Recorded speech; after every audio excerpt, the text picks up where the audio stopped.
2015. In another year of extraordinary challenges for the world community, the United Nations turned 70.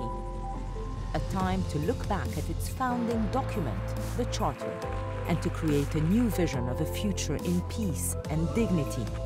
In September, member states united to adopt Agenda 2030, promising they would act on a transformative vision by setting 17 sustainable development goals that span education to gender equality, to good governance, and sustainable energy for all.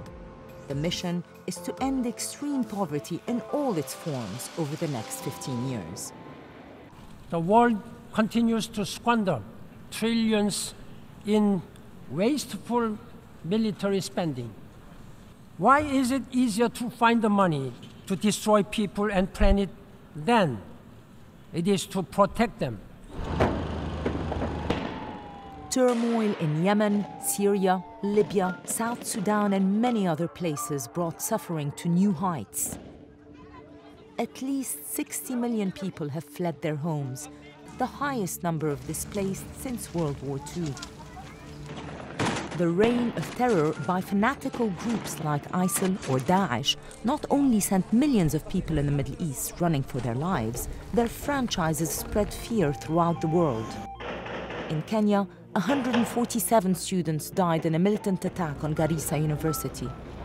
Paris lost more than 100 people in a night of mass shootings and terror. Some of the suicide bombers were only teenagers. In September, world leaders converged on the UN and took up the fight against terrorism. US President Barack Obama.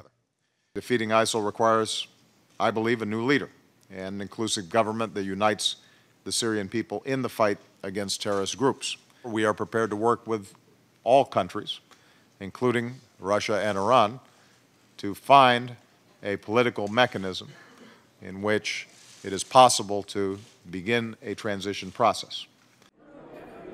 Russian President Vladimir Putin shared a different vision with the General Assembly.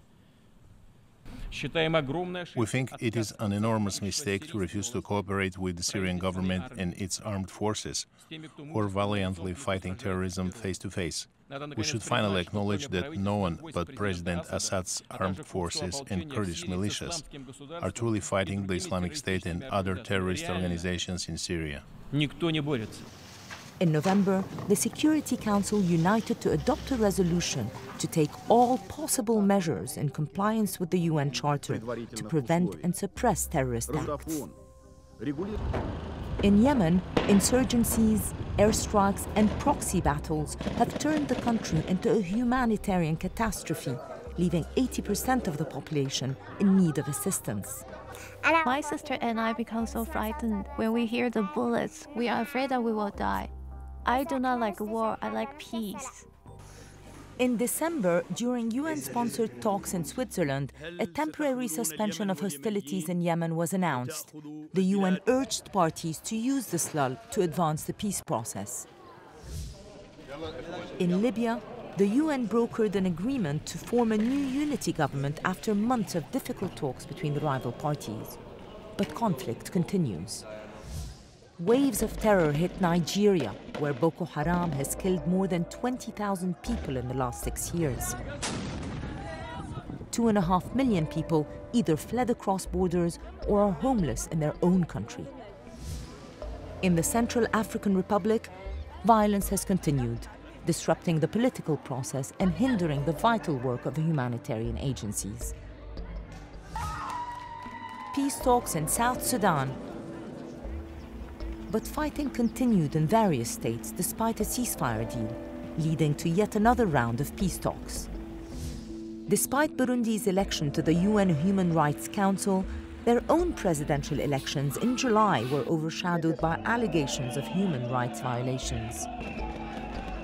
More than 100,000 Burundians have fled the country, many of them across the lake to Tanzania and Rwanda.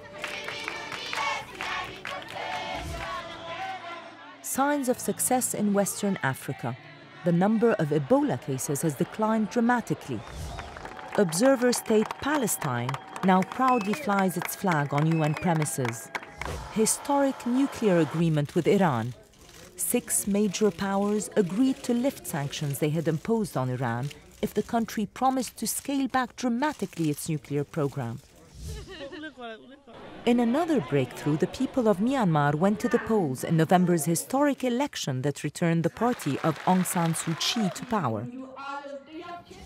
Meanwhile, in Nepal, a devastating 7.8 magnitude earthquake presented unique challenges to the people and the UN and its agencies. Delivering food and supplies to most inaccessible mountain areas, providing locals with shelter and cash grants to rebuild their houses and infrastructure.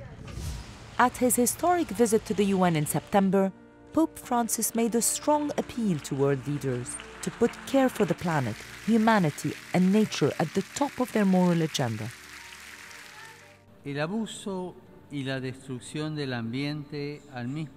The misuse and destruction of the environment are also accompanied by a relentless process of exclusion. In effect, a selfish and boundless thirst for power and material prosperity leads both to the misuse of available natural resources and to the exclusion of the weak and disadvantaged. 2 weeks of tireless negotiations at the United Nations Climate Change Conference in Paris led to a moment of triumph.